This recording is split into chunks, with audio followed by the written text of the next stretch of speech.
നാടൻ സുന്ദരി. അത് ഞാൻ തന്നെ പറയണ്ട, ഓഡിയൻസ് പറയണോ? ചെറിയ ഹാപ്പി ഫേസ് കാണിച്ചിട്ട് പിന്നെ ഡല്ലാണെങ്കിൽ ഓക്കെ. ഫുൾ ഡല്ലായതുകൊണ്ട് നമുക്കത് ചെയ്യുമ്പോ എല്ലാം പറഞ്ഞു മൊബൈൽ ഫ്രണ്ടിൽ വെച്ചിട്ട് ചുമ്മാ ചൂണ്ടനിക്കും അല്ലാണ്ട് എനിക്ക് അതിനെ കുറിച്ചൊന്നും വലിയ ഐഡിയ ഒന്നുമില്ല. ഇപ്പൊ മമ്മൂക്കയുടെ ഡ്യൂപ്പാണെന്നാണ് അറിയപ്പെടുന്നത്. ചേട്ടൻ ഒരു നടൻ എന്ന രീതിയിൽ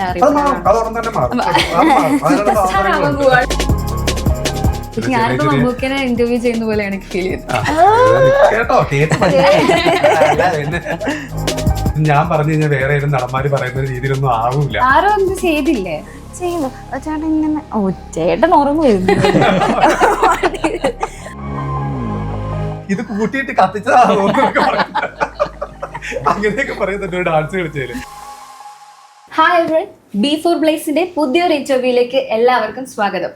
ഇന്ന് എന്റെ കൂടെയുള്ളത് കരുതൽ ടീമിന്റെ ഡയറക്ടറും അഭിനേതാക്കളുമാണ് director Jomy, Aishwarya, Twinkle Surya. Welcome to my show.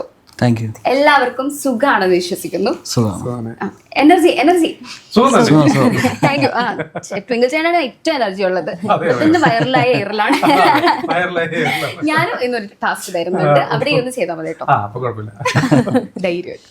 ഇപ്പം നമുക്ക് ആദ്യം ഡയറക്ടറിനെ തുടങ്ങാം. ഇപ്പം കരുതൽ എന്ന് പറഞ്ഞാൽ നമുക്കറിയാം കെയർ. സോ ഇതൊരു ട്രൂ ഇവന്റ്സ് ബേസ് ചെയ്തിട്ടുള്ള ഒരു മൂവി ആണെന്നറിയാം. സോ നമുക്കറിയാം ട്രൂ ഇവന്റ്സ് എന്ന് പറയുമ്പോൾ കുറച്ച് അതിന് 100% നീതി പുലർത്തുക എന്ന് പറയുന്നത് തന്നെ ഒരു വലിയ വെല്ലുവിളിയാണ്. അപ്പൊ ഈ മൂവി ചെയ്തപ്പോൾ ഉണ്ടായിരുന്ന പ്രധാനപ്പെട്ട വെല്ലുവിളികൾ എന്തൊക്കെയായിരുന്നു? ശരിക്കും പറഞ്ഞാൽ ഈ സിനിമയുടെ ചർച്ചകൾ തുടങ്ങിയപ്പോൾ മുതൽ തന്നെ ഇപ്പോഴും അതിൻ്റെ വെല്ലുവിളികൾ കുറേ നടക്കുന്നുണ്ട്. കാരണം നമ്മളെല്ലാം കഴിഞ്ഞപ്പോൾ റിലീസിങ്ങിന് വേണ്ടി നോക്കിയപ്പോഴും ഡേറ്റ്സുമായിട്ട് കുറച്ച് ക്ലാഷുകൾ വരുന്നുണ്ട്. അപ്പോൾ അങ്ങനെ കുറച്ച് കാര്യങ്ങൾ ശരി നമ്മൾ മുമ്പോട്ട് സോൾവ് ചെയ്യും. എന്താണെങ്കിലും ഈ സിനിമയുടെ ഈ കരുതൽ എന്ന് പറഞ്ഞ സിനിമ ശരിക്കും ബേസ്ഡ് ഓൺ ട്രൂ ഇവൻറ്റ്സ് തന്നെയാണ്. ഞങ്ങളുടെ നാട് കോട്ടയം ജില്ലയിൽ ഉഴവൂരാണ്. അപ്പോൾ അവിടെ നടന്ന ഒരു സംഭവം അതിനെ ആസ്പദമാക്കിയാണ് നമ്മൾ ഈ ഒരു സിനിമ ചെയ്തിരിക്കുന്നത്. അത് അവിടെ നടന്നൊരു സംഭവമാണെങ്കിലും അത് ഈ കേരളത്തിലെ എല്ലാ സ്ഥലങ്ങളിലും ഇന്ന് ആ സംഭവം നടക്കുന്നുണ്ട്. അപ്പോൾ അത് സിനിമ കാണുമ്പോൾ തീർച്ചയായിട്ടും മനസ്സിലാക്കാൻ സാധിക്കും. റെലവന്റ് ഇഷ്യൂ ആണ്. എക്സാക്ട്ലി. അപ്പം അങ്ങനെ വരുമ്പോൾ ആ ഒരു റെലവൻറ്റ് ഇഷ്യൂവിനെ എങ്ങനെ നമ്മൾ ഇനിയുള്ള നാളുകളിൽ മുമ്പോട്ടുള്ള നാളുകളിൽ കൈകാര്യം ചെയ്യുന്നു എന്നതിലാണ് അതിൻ്റെ ഒരു സൊല്യൂഷൻ ഇരിക്കുന്നത്. അപ്പം അത് തീർച്ചയായിട്ടും അത് ഇന്നിൻ്റെ നാടിന് തീർച്ചയായിട്ടും അനിവാര്യമായ ഒരു മാറ്റം തന്നെയാണെന്നാണ് ഞങ്ങൾ വിശ്വസിക്കുന്നത്. അപ്പം അങ്ങനത്തെ ഒരു മെസ്സേജ്, കൈൻഡ് ഓഫ് മെസ്സേജ് എന്ന് വേണേൽ പറയാം. അതുപോലെ തന്നെ ഒരു നമ്മുടെ നാടിന് വേണ്ട ഒരു മാറ്റം, അത് ഏറ്റവും ഇമ്പോർട്ടൻ്റ് ആയിട്ടുള്ള കാര്യമാണ്. അപ്പം അത് എങ്ങനെ കൊണ്ടുവരണമെന്നും കൂടെ നമ്മൾ ഈ സിനിമയിലൂടെ കാണിക്കുന്നുണ്ട്. കൂടാതെ ഈ പേര് കരുതൽ എന്ന് പറയുന്നത് തന്നെ നമ്മൾ ഏതൊരു ബന്ധങ്ങൾ എടുത്ത് നോക്കുകയാണെങ്കിലും, ഇപ്പോൾ നമ്മളൊരു പേരൻസ് മക്കൾ ബന്ധമാണെങ്കിലോ, സുഹൃത്തുക്കൾ തമ്മിലുള്ള ബന്ധമാണെങ്കിലോ, സഹോദരങ്ങൾ തമ്മിലുള്ള ബന്ധം, കാമുകിമാർ തമ്മിലുള്ള ബന്ധം, എല്ലാ ബന്ധങ്ങൾക്കും ഒരു ബേസിക് ആയിട്ട് വേണ്ടതെന്ന് പറഞ്ഞാൽ കെയർ ആണ്. അപ്പം അത് ആ കെയർ എന്ന് പറഞ്ഞാൽ അല്ലെങ്കിൽ ആ കരുതൽ എന്ന് പറയുന്ന സംഭവം ഇല്ലെങ്കിൽ ഒരു ബന്ധങ്ങൾക്കും ഒരു അടിസ്ഥാനമില്ല. അതുകൊണ്ട് തന്നെ ഈ നാല് ഞാനീ പറഞ്ഞ 4-5 ബന്ധങ്ങൾ എല്ലാം കൂടെ ഇൻക്ലൂഡ് ചെയ്യുന്ന ഒരു ഫീൽ ഗുഡ് മൂവിയാണ് കരുതൽ എന്ന് പറയുന്നത്. ഓക്കെ, നമുക്ക് നായികയിലോട്ട് പോവാം. നായികയുടെ 3rd മൂവിയാണ് അല്ലേ? ഇതുവരെ ചെയ്ത കഥാപാത്രങ്ങളിൽ നിന്ന് ഈ ഒരു മൂവി ചെയ്തപ്പോൾ ഉണ്ടായിരുന്ന ഒരു ഡിഫറൻസ് എന്തായിരുന്നു? സോ ഡിഫറൻസ്, എൻ്റെ തമിഴ് മൂവി ചെയ്തത് സസ്പെൻസ് ത്രില്ലർ മൂവിയായിരുന്നു. അപ്പോൾ അതിൻ്റെ അകത്ത് ഫേസ് ഒക്കെ ഭയങ്കരമായിട്ട് ഡിഫറെൻ്റ് ആക്കി വെച്ചേക്കുമായിരുന്നു. ഇതിലെന്ന് പറഞ്ഞാൽ ടിപ്പിക്കൽ നമ്പൂതിരി പെൺകൊച്ച്, മലയാളി പെൺകൊച്ച്, നാടനായിട്ടുള്ള പട്ടുപാവാട ഇട്ടിട്ട് അങ്ങനെയാണ് എന്നെ റെപ്രസെൻറ്റ് ചെയ്തിട്ടുള്ളത്. So it was kind of different you know എട്ടയറും ഡിഫറെൻ്റ്. ലോക്കലി ഞാൻ ഇതെല്ലാം ഇടുന്നത് മോഡേൺ ഡ്രസ്സാണ്, ഡൽഹിയിൽ താമസിച്ച് വളർന്നത്. അപ്പം ഇങ്ങനെ പട്ടുപാടൊന്നും ഇവിടെ വന്നിട്ട് അങ്ങനെ ഇട്ടിട്ടില്ല. പക്ഷെ ഈ പടത്തിനായിട്ട് ഇട്ടപ്പോൾ അവനവനെ സ്ക്രീനിൽ കാണുമ്പോൾ കുറച്ച് നല്ല ലുക്ക് ഉണ്ട്. ഓക്കെ, സൂട്ടായിട്ടുണ്ട്, നാടൻ സുന്ദരി. അത് ഞാൻ തന്നെ പറയണ്ട, ഓഡിയൻസ് പറയണോ? അത് നമുക്ക് പോസ്റ്ററിൽ കാണുമ്പോൾ മനസ്സിലാവും, ഒരു സുന്ദരി അല്ലേ? അപ്പോൾ നേരത്തെ തമിഴ് മൂവി ചെയ്തപ്പോൾ ഡൾ മേക്കപ്പ് ഒക്കെ ഇട്ട് ചേർന്നു. പണ്ട് നമ്മുടെ ഭാവന ആദ്യമായിട്ട് അഭിനയിക്കുമ്പോൾ പറഞ്ഞൊരു എക്സ്പീരിയൻസ് കേട്ടിട്ടില്ലേ? ആദ്യമായിട്ട് ഡൾ മേക്കപ്പ് ഇട്ട് നമ്മളിൽ കണ്ടപ്പോൾ ഭയങ്കര സങ്കടമായി. സത്യം, എനിക്ക് സങ്കടമായിരുന്നു. ഞാൻ പറഞ്ഞ അറ്റ്ലീസ്റ്റ് ഒരു ചെറിയ ഹാപ്പി ഫേസ് കാണിച്ചിട്ട് പിന്നെ ഡല്ലാണെങ്കിൽ ഓക്കെ. ഫുൾ ഡല്ലായതുകൊണ്ട് എനിക്ക് കാണാനും ഓക്കെ. ഇനിയിപ്പോ ഓക്കെ, ദാറ്റ് ഇസ് സംതിങ് സ്ക്രിപ്റ്റിന് അതന്നെ സ്ക്രിപ്റ്റിന് വേണമായിരുന്നു. അതുകൊണ്ട് അങ്ങനെ പോയി മൂവിയുടെ റിക്വയർമെന്റ് അനുസരിച്ച്. പക്ഷെ ദെൻ അത് നമുക്ക് ബാക്കിയുള്ളവരെ കാണിക്കുമ്പോൾ ആ ഒരു ലുക്ക് കിട്ടുന്നില്ലല്ലോ പറയാൻ. പക്ഷെ ഫിഗർ ഔട്ട് ചെയ്തു എല്ലാരും. ബട്ട് ഓക്കെ ഉണ്ടായിരുന്നു അകത്ത്. കുഴപ്പമില്ല, ഇപ്പൊ സുന്ദരിയായില്ലേ? ഇപ്പൊ സുന്ദരി ഇനി അങ്ങോട്ട് ഒരുപാട് സുന്ദരിയായിട്ടുള്ള കഥാപാത്രങ്ങൾ കിട്ടിട്ട്. ട്വിങ്കിൾ ചേട്ടാ, ഞാൻ ചേട്ടനെ കാണുമ്പോ ചോദിക്കണോന്ന് രേഖാചിത്രം മുതലേ ചോദിക്കണമെന്ന് വിചാരിക്കുന്നത്. മമ്മൂക്കേനെ ഭയങ്കര അനായാസന് എന്താ കാണിക്കുന്ന ഒരാളാണ്. നമുക്കൊരു മമ്മൂക്കയ്ക്ക് ഒരുപാട് ചേഷ്ടകളൊക്കെ ഉണ്ട്. അത് ഇപ്പൊ ചേട്ടൻ കാണിക്കുമ്പോൾ നമുക്ക് കറക്റ്റ് മമ്മൂക്ക ഓർമ്മ വരും. മമ്മൂക്ക ചെയ്യുമ്പോൾ ഉള്ളൊരു പാടായിട്ട് തോന്നിയ കാര്യം എന്തായിരിക്കും? മമ്മൂക്കനെ ചെയ്യുമ്പോൾ എല്ലാം പാടല്ലേ. അദ്ദേഹത്തെ ഒരുപാട് ഒബ്സർവ് ചെയ്തല്ലേ നമ്മൾ ഓരോ കാര്യങ്ങൾ ചെയ്യുന്നത്. നമ്മൾ ഓടി ചെന്നിട്ട് അദ്ദേഹത്തെ പോലെ ചെയ്യാൻ നോക്കിയാൽ നടപടിയാകുന്ന കാര്യമില്ല. കാരണം അദ്ദേഹമൊക്കെ വലിയൊരു നടനല്ലേ. അപ്പൊ നമ്മൾ കുറേ യൂട്യൂബിലും അല്ലെങ്കിൽ എന്താ പറയുക കുറേ മിമിക്രിക്കാരൊക്കെ കുറേ പേര് ചെയ്യുന്നത് കണ്ടും അവരുടെ ആ ഒരു ആംഗിളൊക്കെ വെച്ചിട്ട് നമ്മൾ ചെയ്തുകൊണ്ടിരിക്കുന്നത്. മിമിക്രി ചെയ്യൂലേ? ഇല്ല, മിമിക്രി ഒന്നും ചെയ്യില്ല. ഇല്ല. ഞാൻ ആ ടാസ്കാ തരാനിരുന്നത്. മിമിക്രി ആർട്ടിസ്റ്റ് ഒന്നുമല്ല. മിമിക്രി ചെയ്യാൻ ഞാൻ പണ്ട് സ്റ്റേജിൽ ചെയ്യൂലേ. മമ്മൂക്കേനെ കൊറേ ആയില്ലേ ഇപ്പൊ സൗണ്ട് അനുകരിക്കുന്നതാ? ഇല്ല, എനിക്ക് അറിയത്തില്ലാത്തോണ്ടാണ് പറഞ്ഞു നോക്കിയിട്ടില്ല. ഇല്ല, ഞാനിങ്ങനെ ഈ എന്റെ മൊബൈൽ ഫ്രണ്ടിൽ വെച്ചിട്ട് ചുമ്മാ ചൂണ്ടാനിക്കോ അല്ലാണ്ട് എനിക്ക് അതിനെ കുറിച്ചൊന്നും വലിയ ഐഡിയ ഒന്നുമില്ല.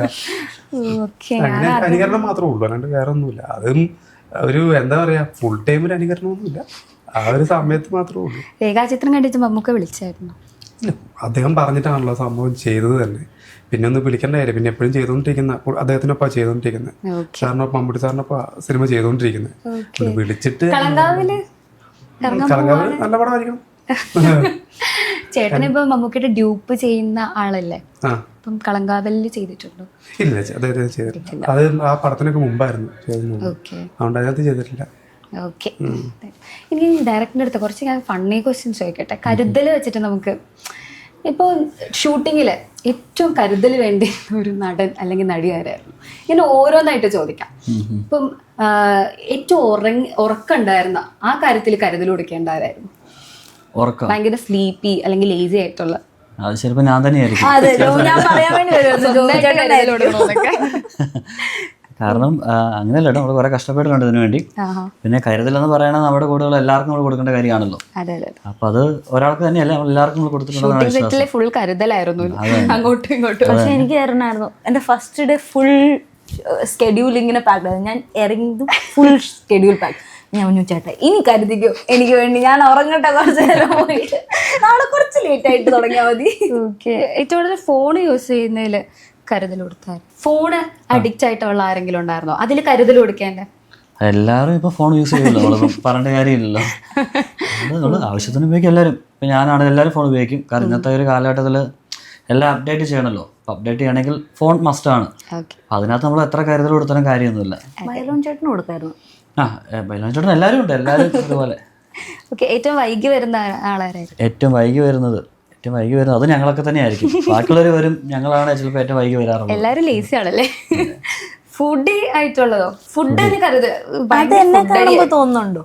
അതെല്ലാവരും ഒരുപോലെയൊക്കെ തന്നെയാണ്. ഈ പറഞ്ഞ എല്ലാ കാര്യങ്ങളും എല്ലാവരും ഒരുപോലെയൊക്കെ തന്നെയാണ്. അല്ല, ഐശ്വര്യ ഭയങ്കര ചബ്ബിയാണ്. അത് ഞാൻ ഓർത്ത് ചേട്ടൻ ഞാൻ ഫുഡിയാണ്. ആണല്ലേ? സ്വീറ്റ് ലവറാ. ഞാൻ സ്പൈസി ലവർ. പക്ഷെ സ്വീറ്റ്സ് കുറച്ചും കൂടി. ഓക്കെ, അതൊന്നും കുഴപ്പമില്ല കാര്യമല്ല. ഞാൻ ഡയറക്ടറിന്റെ അടുത്ത് വരുവാണെങ്കിൽ ഇപ്പോൾ ഈ ഫീൽ ഗുഡ് മൂവിയാണ് ചെയ്തത്. ഇനി എന്ത് ജോണർ ഓഫ് മൂവി ചെയ്യാനാണ് താല്പര്യം? അങ്ങനെയൊന്നുമില്ല, നല്ല ഇത് വന്നാൽ നമുക്ക് പിന്നെ അടുത്ത പറഞ്ഞ പ്ലാൻ ചെയ്യുന്നത് ത്രില്ലർ ടൈപ്പ് മൂവി, ഒരു ഇൻവെസ്റ്റിഗേഷൻ ടൈപ്പ് ഇങ്ങനെ പ്ലാൻ ചെയ്യുന്നുണ്ട്. പിന്നെ വേറെ ഞങ്ങളുടെ കൂടെ ഉള്ളൊരു സ്റ്റീഫൻ ചേട്ടനുണ്ട്, ഞങ്ങളുടെ പ്രൊഡക്ഷൻ കൺട്രോളായിരുന്നു. അപ്പോൾ ചേട്ടായുടെ കയ്യിലും 2 സ്ക്രിപ്റ്റൊക്കെ ഇരിപ്പുണ്ട്. അതും ഒരു ഫാമിലി അങ്ങനത്തെ ഒരു നല്ലൊരു കണ്ടന്റുള്ള മൂവിയാണ്. അപ്പോൾ അങ്ങനെയൊക്കെ നമ്മുടെ ടീമിൻ്റെ കുറച്ച് മൂവീസ് ഇരിപ്പുണ്ട്, കുറച്ച് സ്ക്രിപ്റ്റും കാര്യങ്ങളൊക്കെ ഇരിപ്പുണ്ട്. അങ്ങനെ സെറ്റ് ആവുന്ന ഏതാണോ അതനുസരിച്ച് ചെയ്യണം. ഓക്കെ, ഇനി ഒരു നടൻ, എനിക്ക് ഈ ഒരു നടനെ വെച്ചിട്ട് സിനിമ ചെയ്താൽ കൊള്ളാൻ ആഗ്രഹമുണ്ട്, അങ്ങനെ ചോദിച്ചാൽ ഏത് നടനായിരിക്കും? ഏത് നടനാണോ ചേട്ടൻ ആഗ്രഹമുള്ള? അത് സത്യം പറഞ്ഞാൽ നമ്മുടെ ടിങ്കിൾ ചേട്ടൻ ചെയ്യാൻ കാരണം വേറെ ഒന്നുമല്ല, അത്ര സിമ്പിളാണ് ആള്. പുള്ളി നല്ല ടാലന്റഡ് ആണ്. അപ്പോൾ നമ്മൾ ഇതുവരെ ഇടപെട്ടിട്ട് നമുക്ക് എല്ലാ ഈ പടത്തിൻ്റെ പ്രൊമോഷൻസിനാണെങ്കിലും എല്ലാവരും പോലെ തന്നെ വളരെ ആത്മാർത്ഥമായിട്ട് നമുക്ക് വളരെ സിമ്പിളായിട്ട് ഫ്രീ ആണെങ്കിൽ ആൾ വന്നിരിക്കും. അല്ലാതെ വേറെ വലിയ ഉടായ്പകളൊന്നുമില്ല. ആള് കൃത്യസമയത്ത് വരികയും ചെയ്യും. ഒരു നിഷ്കളങ്കൻ, ആ മുഖം കണ്ടാൽ അറിയത്തില്ല. തീർച്ചയായിട്ടും അല്ല, ഞാൻ ചുമ്മാ പറയുന്നല്ലോ കേട്ടോ. പുള്ളി ഹൈലി ടാലന്റഡ് ആയിട്ടുള്ള വ്യക്തി തന്നെയാണ്. അതുകൊണ്ട് തന്നെ അങ്ങനെയുള്ള ഒരാൾക്കാരെ നമുക്ക് മുമ്പോട്ട് കൊണ്ടുപോകണം. നല്ലോണം നമുക്കൊരു വളർച്ച ഉണ്ടാകത്തുള്ളൂ, അവർക്കും വളർച്ച ഉണ്ടാകത്തുള്ളൂ. അതുകൊണ്ട് തന്നെ അതൊരു കരുതൽ തന്നെയാണ് കേട്ടോ. അത് കരുതലാണ്. അത് എന്തോരം കെയർ ആണ് അല്ലേ അങ്ങോട്ടും ഇങ്ങോട്ടും. ടിങ്കിളാണ് ഈ ഒരു സിനിമ എന്ത് വേഷമാണ് ചെയ്യുന്നത്? ചെറിയൊരു വേഷം ഞാൻ ചെയ്യുന്നത്, ഒരു ന്യൂസ് റിപ്പോർട്ടർ ഒരു വേഷമാണ് ചെയ്യുന്നത്. അതായത് മറ്റേ രേഖാചിത്രം കഴിഞ്ഞിട്ട് എന്നെ ആദ്യമായിട്ട് വിളിക്കുന്നത് നമ്മുടെ ഡയറക്ടർ ജോയിൻ സാറാണ്. അതൊരു സന്തോഷമുണ്ട്. കാരണം അങ്ങനത്തെ ഒരു വേഷം തരാൻ വേണ്ടി അദ്ദേഹം കാണിച്ചൊരു മനസ്സ്, അത് വലിയൊരു കാര്യം തന്നെയാണ്. പക്ഷെ അത് ചെറിയൊരു വേഷമാണെങ്കിൽ ആ കണ്ടന്റ് ഈ സിനിമയിലാണ് ഏറ്റവും വലിയൊരു കണ്ടന്റ്. ആ കണ്ടന്റ് ആണ് റിവീൽ ചെയ്യുന്നത് ഇദ്ദേഹമാണ്. പ്രധാനപ്പെട്ട ഒരു ഇപ്പൊ മമ്മൂക്കയുടെ ഡ്യൂപ്പാണെന്നാണ് അറിയപ്പെടുന്നത്. ചേട്ടൻ ഒരു നടൻ എന്ന രീതിയിൽ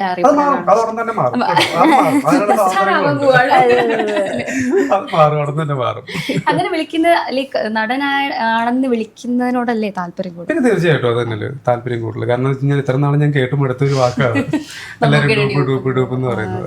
അദ്ദേഹത്തിന് ഡൂപ്പിടേണ്ട കാര്യമൊന്നുമില്ല, സ്വന്തമായിട്ടുള്ള സംഭവങ്ങളെല്ലാം അദ്ദേഹം തന്നെ ചെയ്യുന്നത്. മമ്മൂക്കനെ ഇന്റർവ്യൂ ചെയ്യുന്ന പോലെ എനിക്ക് ഫീൽ ചെയ്യുന്നത്.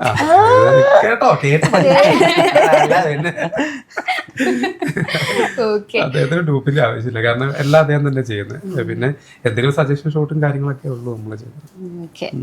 ഇനിയിപ്പോ ആർക്കൊണ്ടെങ്കിലും പറയാം, കരുതൽ മൂവിനെ പറ്റി ഒരു 1 മിനിറ്റില് പ്രേക്ഷകരോടായിട്ട് എന്താണ് പറയാനുള്ളത്? അത്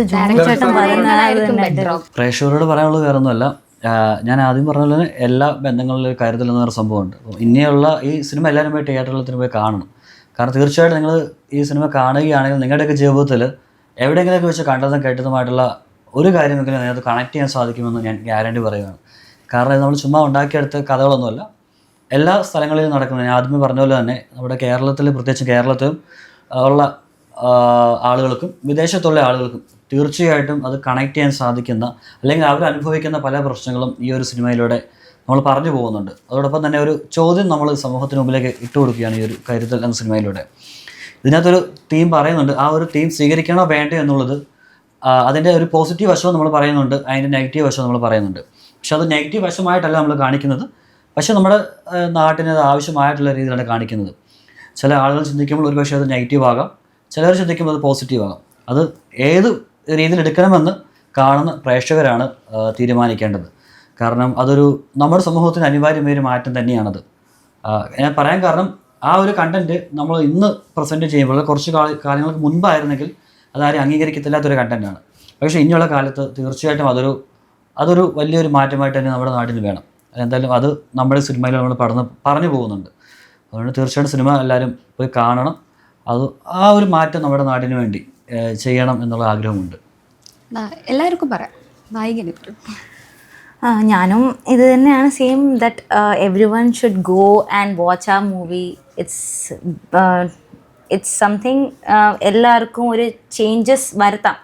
I am not sure whether ഇത് എല്ലാവർക്കും ഇംപ്ലിമെൻറ്റ് ചെയ്യാൻ പറ്റുമോ ഇല്ലയോ, because obviously they have their own opinions, they have their own things to do. പക്ഷേ ഞങ്ങൾ തന്നേക്കുന്ന ആ ഒരു ഓപ്ഷനാണ്, you can either take it or find some alternative things. അപ്പം അങ്ങനെയാണ്. അപ്പോൾ എല്ലാവരും പോയി കാണണം, ഞങ്ങളെ സപ്പോർട്ട് ചെയ്യണം, എന്നെയും കൂടി സപ്പോർട്ട് ചെയ്യണം. എൻ്റെ ആദ്യത്തെ ഒബ്വിയസ്ലി ഹീറോയിൻ ആയിട്ടുള്ള മൂവിയാണ്. സോ കരുതൽ എന്ന് പറഞ്ഞൊരു മൂവി ശരിക്കും പറഞ്ഞു കഴിഞ്ഞാൽ നമ്മൾ ചിന്തിക്കേണ്ട ഒരു മൂവി തന്നെയാണ്. അത് കണ്ടിട്ട് നമുക്ക് മനസ്സിലാക്കാൻ പറ്റുള്ളൂ. കാരണം ഇനി വരും കാലഘട്ടത്തിലേക്കല്ല, ഇപ്പം നടന്നുകൊണ്ടിരിക്കുന്ന കാലഘട്ടത്തിൽ നമ്മൾ ചിന്തിക്കേണ്ടതായിട്ടുള്ള ഒരു സംഭവം അതിനകത്ത് നടക്കുന്നുണ്ട്. അതാണ് ശരിക്കും കരുതൽ എന്ന് പറഞ്ഞൊരു മൂവി. അത് ശരിക്കും നമ്മൾ കണ്ട് എക്സ്പീരിയൻസ് ചെയ്യേണ്ടതിരിക്കും. അത് നമ്മൾ തിയേറ്ററിൽ പോയി കാണുക, എനിക്കും പറയാനുള്ളൂ. ഇതിലിപ്പോൾ ന്യൂ ഫേസസ് ആണ് കൂടുതൽ. അപ്പോൾ പ്രേക്ഷകർ എന്ത് തരത്തിലുള്ള പിന്തുണയാണ് നൽകേണ്ടത്? അത് നമ്മൾ ഈ ചോദ്യം പലരും ചോദിച്ചിട്ടുണ്ട്, നമ്മൾ എന്തുകൊണ്ടാണ് ഇങ്ങനെയുള്ള ഫേസസ് നമ്മൾ എടുത്തെന്നുള്ളത്. പക്ഷേ ശരിക്കും പറഞ്ഞാൽ നമ്മളെ സംബന്ധിച്ച് ന്യൂ ഫേസസ് എന്നുള്ളതല്ല, ടാലൻറ്റഡ് ആയിട്ടുള്ള ആളുകൾക്ക് ചാൻസസ് കൊടുക്കുക. കാരണം ഇപ്പോഴുള്ള ഒത്തിരി ഫെമിലിയർ ആയിട്ടുള്ള ആളുകളുണ്ടല്ലോ, അവരെപ്പോലെയല്ല അവരെക്കാളും ടാലൻറ്റഡ് ആയിട്ടുള്ള ഒത്തിരി ആളുകൾ പുറത്ത് നിൽപ്പുണ്ട് അവസരം കാത്ത്. അപ്പോൾ അങ്ങനെയുള്ളവരെ കൂടെ നമ്മൾ സപ്പോർട്ട് ചെയ്യണം. എന്നാലേ ഉള്ളൂ നമുക്കും വളരാൻ സാധിക്കത്തുള്ളൂ, അതോടൊപ്പം തന്നെ അവർക്കും വളരാൻ സാധിക്കത്തുള്ളൂ. അപ്പം നമ്മൾ എപ്പോഴും ഫെമിലിയർ ഫേസസ് എന്ന് പറഞ്ഞ് പോയി കഴിഞ്ഞാൽ അത് ചിലപ്പോൾ ഒരു പരിധി വരെ നമ്മൾ ബാക്കിലേക്കായിരിക്കും കൊണ്ടുപോകുന്നത്. പക്ഷേ ന്യൂ ഫേസസ് ആകുമ്പോൾ തീർച്ചയായിട്ടും ഒരു തുടക്കക്കാരെന്ന നിലയിൽ എൻ്റെ ആദ്യത്തെ സിനിമയാണ്. അപ്പോൾ നമ്മളെ അവർ സപ്പോർട്ട് ചെയ്യും, നമുക്ക് അവരെ സപ്പോർട്ട് ചെയ്യാൻ പറ്റും. അപ്പോൾ അങ്ങനെ വരുമ്പോൾ തീർച്ചയായിട്ടും നമുക്ക് ഒരുമിച്ച് എല്ലാവർക്കും കൂടെ മുമ്പോട്ട് പോകാൻ സാധിക്കും എന്നുള്ളൊരു കൺസെപ്റ്റ് ഉണ്ട്. അതെ, ഫസ്റ്റ് ഫിലിമാണ്, സ്ട്രഗിൾസ് അറിയാവുന്നവരാണ് തീർച്ചയായിട്ടും. അപ്പോൾ അവരും ആ സ്ട്രഗിൾ ചെയ്തുകൊണ്ടായിരിക്കും നമ്മുടെ അടുത്തേക്ക് വന്നേക്കുന്നത്. ഉദാഹരണം ഞാനല്ലേ, ഞാൻ പറയാൻ വരുമായിരുന്നു കണ്ണൂർ നിൽക്കുവാണ്, ഷൂട്ടാണ്. അപ്പൊ കണ്ണൂർ ഷൂട്ട് അപ്പോഴേ വരുന്നത് ചെറിയ ലൈറ്റ് ആവും. അപ്പൊ നമുക്ക് നാളെ ഇവിടെ ഒരു ഇത് പരിപാടി ഉണ്ട്, കണ്ണൂരിൽ നിന്ന് തിരുവനന്തപുരം. അപ്പൊ രാത്രിയിൽ വണ്ടി കയറുന്നു. അവിടെ ഇവിടെ വരുമ്പോഴത്തേനും സമയം 2 മണിയാവും. തിരുവനന്തപുരം സെൻട്രൽ 2 മണിയാവും. ഒരു ചെറിയ റൂം എടുക്കുന്നു, അവിടെ കിടക്കുന്നു, കുളിക്കുന്നു, രാവിലെ 6 മണിയാവുന്നതിന് എഴുന്നേക്കുന്നു, അടുത്ത പ്രോഗ്രാമിനായിട്ട് പോകുന്നു. അവിടുന്ന് തിരിച്ച് വീണ്ടും എറണാകുളം രാത്രി. ഇതിന്റെ ഷൂട്ട് പ്രധാനമായിട്ട് നടന്നതൊക്കെ ഇവിടെ കോട്ടയം മുഴുവൻ ബേസിക്. പിന്നെ 3 രാജ്യങ്ങളിലാണ് നടന്നത്. ഇവിടെ നടന്നു, പിന്നെ അമേരിക്കയിൽ ഹ്യൂസ്റ്റണിൽ ഉണ്ടായിരുന്നു, പിന്നെ അയർലൻഡിൽ അവിടെ ഉണ്ടായിരുന്നു. അങ്ങനെ 3 രാജ്യങ്ങളിലായിട്ട് നമ്മൾ പൂർത്തീകരിച്ച ഒരു സിനിമയാണ് കൈരൽ എന്ന് പറയുന്നത്. ഇനി നായികയുടെ അടുത്ത് ഞാനൊരു ചോദ്യം ചോദിക്കട്ടെ. ഇനി നായിക ഒരു ഫേവറേറ്റ് നടൻ കാണില്ലേ? ഉണ്ട്. ആരുടെ കൂടെയാണ് അഭിനയിക്കാൻ ഇനി താല്പര്യം? നടൻ എന്ന് പറഞ്ഞാൽ എനിക്ക് മമ്മൂട്ടീനെ ഇഷ്ടമാണ്. നായികയാണോ? നായിക അല്ല, മോളായിട്ട്. പിന്നെ മോഹൻലാൽ ആണെങ്കിലും കുഴപ്പമില്ല. മോഹൻലാലിന്റെ കൂടെ റൗണ്ട് ഫേസ് അല്ലേ, അപ്പൊ എന്നെ കൂടെ റൗണ്ട് ഫേസ് ചബ്ബിയാണല്ലോ. അപ്പം പിന്നെ ചിലപ്പോ അത് വിശ്വസിക്കും. ഓക്കെ. ഞാൻ ആക്ച്വലി ടിങ്കിളേട്ടനെ കൊണ്ട് മെമിക്ക് ചെയ്യിപ്പിക്കാന്നാ വിചാരിച്ച. ആ ടാസ്ക് എന്താ പറയാമെന്ന് അറിയോ, മമ്മൂക്കയുടെ വോയിസില് കരുതൽ കാണാൻ ആൾക്കാരോട് പറയാം. എനിക്ക് അറിയാവുന്ന കാര്യമാണ്. പക്ഷെ വേറെ ഒരാളുണ്ടല്ലോ, ഒരു ആർട്ടിസ്റ്റിന്റെ ഇന്നലെ വണ്ടി എന്റെ സൗണ്ട് മിമിക്രി പറയാൻ എനിക്ക് അറിയില്ല അന്നത്തെ കാര്യം. കാരണം ഞാൻ പറഞ്ഞു കഴിഞ്ഞാൽ വേറെ ഏതും നടന്മാര് പറയുന്ന രീതിയിലൊന്നും ആവൂല. ആരോ എന്ത് ചെയ്തില്ലേ? ചെയ്തു ചേട്ടൻ ഇങ്ങനെ. ചേട്ടൻ ഉറങ്ങുമായിരുന്നു. എനിക്കറിയില്ലേ ഇന്നലെ ഒന്ന് എന്നെ ആരും ഏറ്റുവിട്ടതാ. കേട്ടോ, ടാസ്ക് പാളിപ്പോയി. അത് പാളും, അല്ലെങ്കിൽ ഞാൻ പാളും.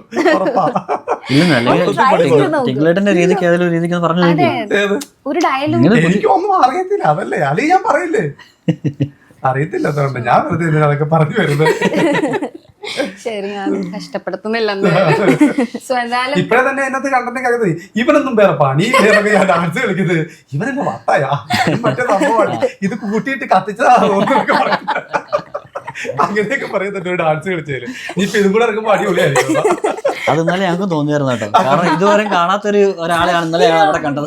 അതെന്നറിയോ, കുറച്ച് പിള്ളേർ അവിടെ നിന്ന് കൂടെ ഡാൻസ് കളിക്കും. അപ്പൊ ഒരു ചെറിയ ഒരു എനർജി കുറവ് അവിടെ തോന്നി. അപ്പൊ ഞാൻ അവിടെ കുറച്ച് എനർജി ആയിക്കോട്ടെ, എന്റെ എനർജി മാത്രം അവിടെ കാണും. കുട്ടികൾ ഇതുണ്ട്. ഇവര്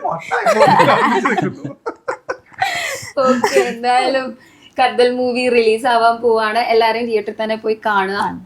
സോ എന്റെ കൂടെ ഇത്ര നേരം സഹകരിച്ചതിന് thank you so much. Thank you.